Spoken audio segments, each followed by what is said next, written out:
السلام عليكم ورحمة الله وبركاته. ازيكم عاملين ايه؟ يا رب تكونوا بخير. النهارده ان شاء الله هنعمل بسكوت البرتقال، هنعمله بمقادير مظبوطة 100%. هنقولها بالكوباية وهنقولها بالجرام. خليكم مع الفيديو. اول حاجة معايا كوبايتين 2.5 من الدقيق، ولازم الدقيق بتاعنا يكون متعدد الاستخدام، يكون نوعيته كويسة عشان تضمني نجاح الوصفة. هنجيب كوبايتين 2.5 من الدقيق، اي نوع كوبايات عندك، المهم يكون معيار الكوباية واحد في كل المقادير.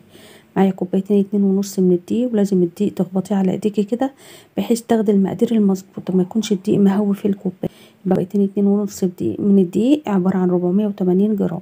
معايا كمان ربع كوبايه من الزيت 70 جرام، ومعايا كوبايه الا ربع من السكر، سكر البودر 150 جرام، ومعايا كوبايه الا ربع من السمنه او الزبده. دي السمنه بتاعتي انا مسيحاها وحطاها في التلاجة، دي 150 جرام.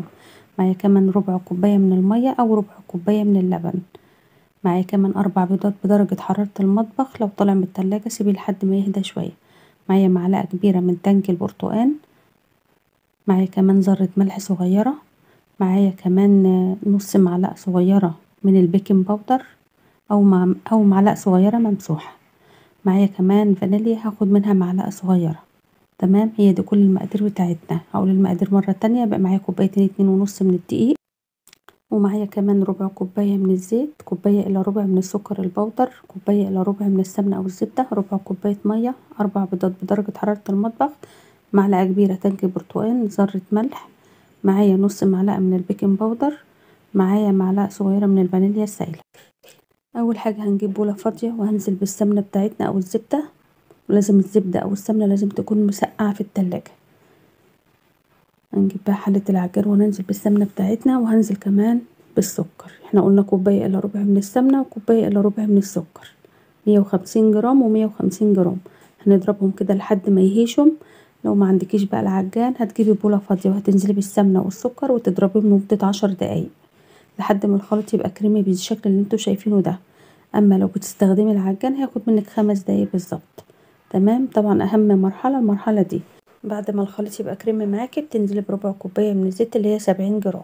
تمام، هنضربها بقى لمده دقيقتين 2، هتبقى بالشكل ده كده. خلاص، هنجيب بقى البيض بتاعنا وهنزل ببيضه بيضه، متنزليش بالبيض كله عشان ما يفصلش معاكي السمنه.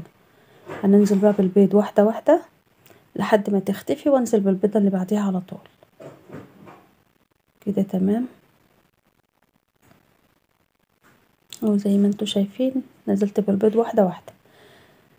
وطالما معانا بيض يبقى لازم يكون معانا فانيليا عشان ريحة الزفارة اللي بتبقى في البيض. هنزل بمعلقة صغيرة من الفانيليا السايلة او الفانيليا البودر كده. خلاص، بعد كده هنجيب ربع كوباية من المية او ربع كوباية من اللبن، وهندوب فيها التانج بتاعنا وهركنه على جنب. هنجيب بقى بولة فاضية وهنزل بالدقيق بتاعنا، كوبايتين 2.5 من الدقيق اللي عبارة عن 480 جرام. لازم الدقيق بتاعنا يا بنات لازم يكون نوعيته كويسة عشان تضمني نجاح الوصفة بتاعتك.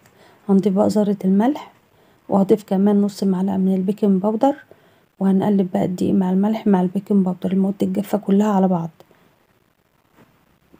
كده. تمام، هنيجي بقى في العجان بتاعنا وهننزل بالتنج بتاعنا بعد ما دوبناه في اللبن او البرتقال. هضربه بس لمدة دقيقة واحدة بس كده. بعد كده هنجيب الدقيق بتاعنا والعجان شغال زي ما هو، وهنزل بالدقيق واحدة واحدة، معلقة معلقة كده بتنزلي بيها. وبرضو وانت شغالة بالمضرب الكهرباء برضو بتبقي شغالة ايد تحطي الدقيق والايد التانية بتضرب، تحطي برضو معلقة معلقة. تمام، هي نفس الطريقة بالظبط.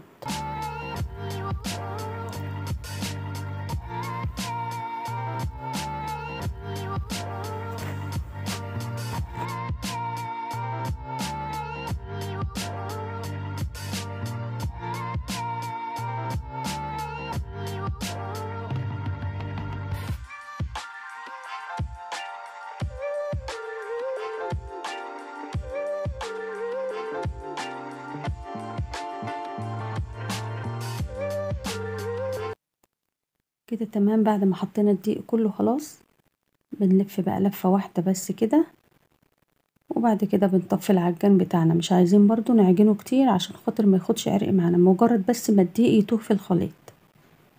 شايفين العجينة عاملة ازاي؟ ما شاء الله العجينة سلسة وحلوة قوي اهو. شايفين طبعا العجينة بتاعت الكيس الحلواني، النهاردة هنشتغل بالكيس الحلواني وبالقمع.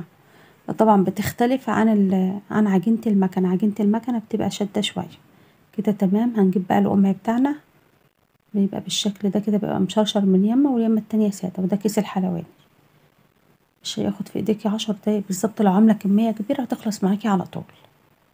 اهو جبنا الكيس الحلواني. هنزل بقى بشويه كده من العجينه او قطعه كده من العجينه. هنجيب بقى الصينيه بتاعتنا. سهل جدا جدا والله، ما بياخد في ايديكي اي حاجه. والعجينه بسم الله ما شاء الله طالعه سلسه في ايديا وحلوه قوي. بعد كده ما عملنا الصينيه بتسوي بقى الحروف بتاعتها بالسكينه.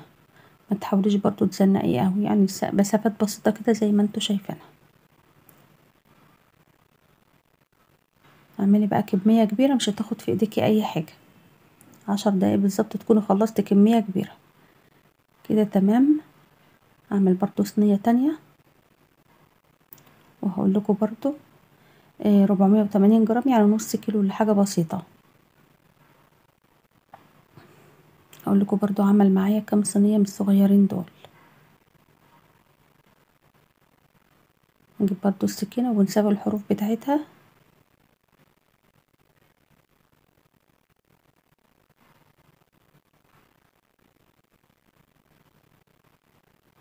كده. تمام. هنكون بقى مسخنين الفرن بتاعنا على درجة حرارة 170. وهنحطه في الرف الوسطاني. بنولع من فوق ومن تحت لو فرن كهرباء. لو فرن غاز بتولعي من تحت بس، هو كده كده بيحمر معاكي. هياخد معاكي 10 دقايق بالظبط. تمام. وكل شوية بتقلبي الصينية يطلع معاكي بقى باللون الذهبي الجميل ده.